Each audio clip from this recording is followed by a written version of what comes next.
A gente separou uns trechos aqui para a gente discutir no programa. Vamos dar uma olhada? Tem tela aí para gente colocar. Vamos nessa. Olha só, a sombra persiste. 2019 foi um ano fantástico, disse o Rogério Ceni. Mas vamos lembrar que na Libertadores, o jogo contra o Emelec foi para os pênaltis. Como nós também fomos para os pênaltis contra o Racing. E o próprio título poderia não ter acontecido. É aquele jogo lá que tomou 2-0, o Jorge Jesus tinha acabado de chegar, depois fez 2-0 em casa, logo no começo do jogo, foi para os pênaltis e passou. O Ceni continua. É lógico que tem muitas recordações boas, e é inegável que o Jesus fez um grande trabalho. Mas o time dele era um pouco diferente do atual. O Mari foi embora, o Rafinha também, o Diego se contundiu muito mais esse ano, ao contrário de 2019, que ele estava bem inteiro. 2019 o Diego ficou fora, boa parte da Libertadores, passou por cirurgia. Exato, isso que eu ia falar. É bom lembrar. Ele se enganou aí. É bom lembrar. O Rogério se enganou. Ficou fora, se enganou. E aí a gente tem a saída do Mari ali, mas, embora não tenha ido tão bem e tal, teve a chegada do Léo Pereira, teve a chegada do Gustavo Henrique, e o próprio Rogério fez a mudança ali, trazendo o William Arão ali para a zaga, né, para consertar isso aí. E o Rafinha foi embora, mas veio o Isla. Então, assim, que impressão te passa o professor Celso Zelt?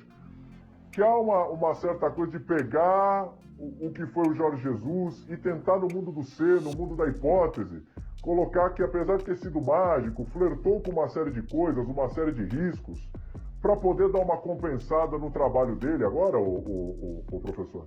Eu acho que esse é o pior caminho, né? Primeiro, ele foi instigado a isso, claro, é uma entrevista, um ping-pong. Lógico. O Mauro perguntou, aí ele teve que responder.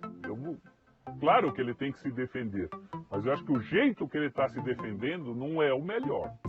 Você pegar a mosca do cocô do cavalo do bandido, sabe? Aquela coisinha, assim.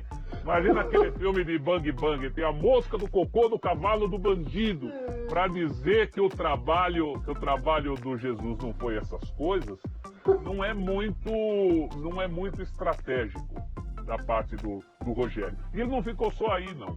Eu vi a entrevista inteira e ele também faz uma citação ao fato dos gols do Gabigol terem saído no fim e que a Libertadores poderia não ter chegado. Foi Não mesmo. é por aí não, Rogério. Você tem outros argumentos para se defender. Na mesma entrevista, ele fala do grande achado que foi o Arão de zagueiro.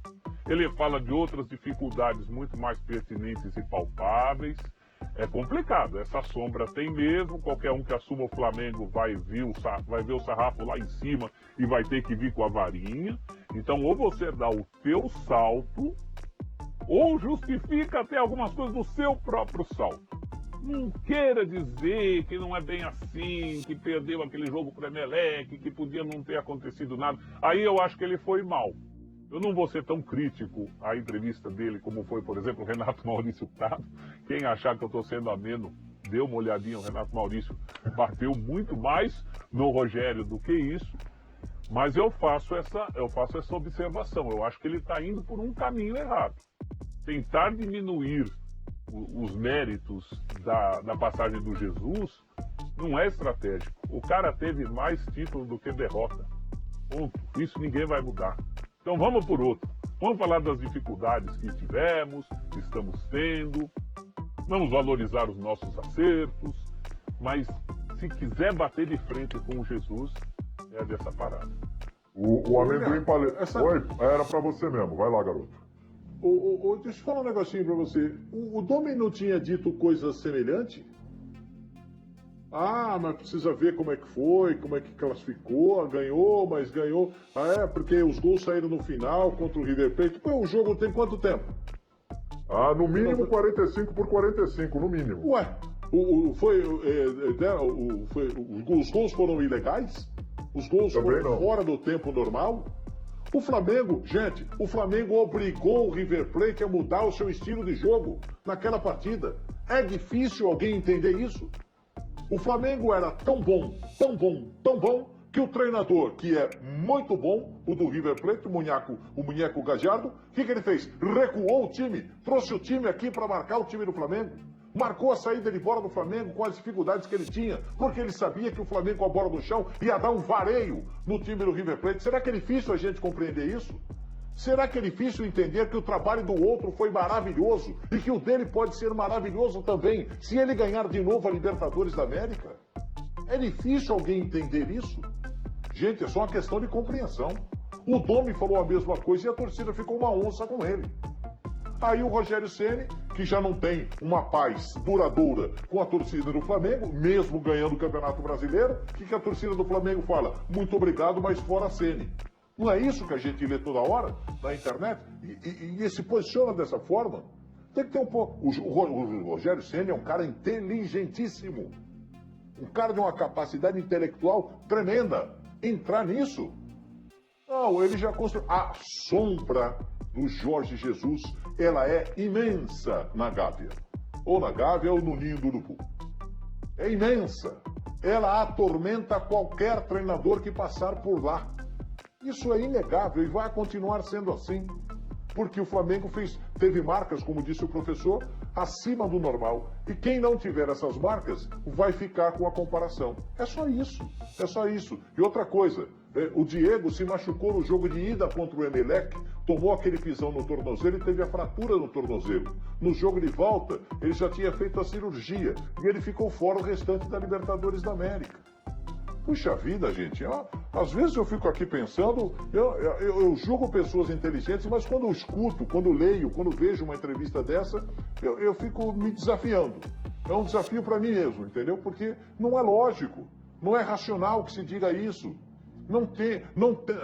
Tenta fazer o melhor que pode, para tentar superar o que fez o Jorge Jesus. É só isso. Porque na realidade, né, Facinca, quero te ouvir aí também, é duro, você tá tentando, de alguma, não é se você tá tentando ou se não foi intencional, mas o que transpareceu é que assim, tá dando uma desmerecida ali num ícone. E eu acho que quando você faz isso, você só aumenta a antipatia em cima de você mesmo, os questionamentos, enfim. O Amendoim Palestrino aqui, inclusive, está dizendo o seguinte, o Ceni está sendo infantil. Quanto mais se incomodar com citarem Jorge Jesus, mais a sombra do português aumentará. É que nem apelido. Quanto mais achar ruim, mais te chamam, Facinca. Perfeitamente, assim mesmo que funciona. Em relação a ele, a resposta melhor seria esse nível de excelência que foi apresentado em 2019, com praticamente esse mesmo elenco que até foi reforçado em 2020, é o que nós buscamos em 2021. Ponto. Perfeito. Ele daria a resposta que o torcedor quer ouvir, sairia por cima, vamos buscar. Realmente o que aconteceu em 2019 foi um ponto fora da curva no futebol brasileiro, sul-americano, muito legal, e temos capacidade para jogar assim. No ano passado ganhamos um campeonato brasileiro, é verdade, perdemos outros campeonatos e vamos em busca dos 3 de novo, como o grande objetivo em 2021. E ponto final. Sairia por cima, sairia bem, não se incomodaria, deixaria o torcedor esperançoso. Agora, toda vez que ele levar para dentro a pressão externa, o comparativo, ele é absolutamente normal, porque uma coisa é você comparar o time do Flamengo de 80 com o time de 2019. São times completamente diferentes, épocas diferentes, técnicos diferentes e tudo mais. Então, por mais que o torcedor tenha ânsia do comparativo histórico, não tem como comparar porque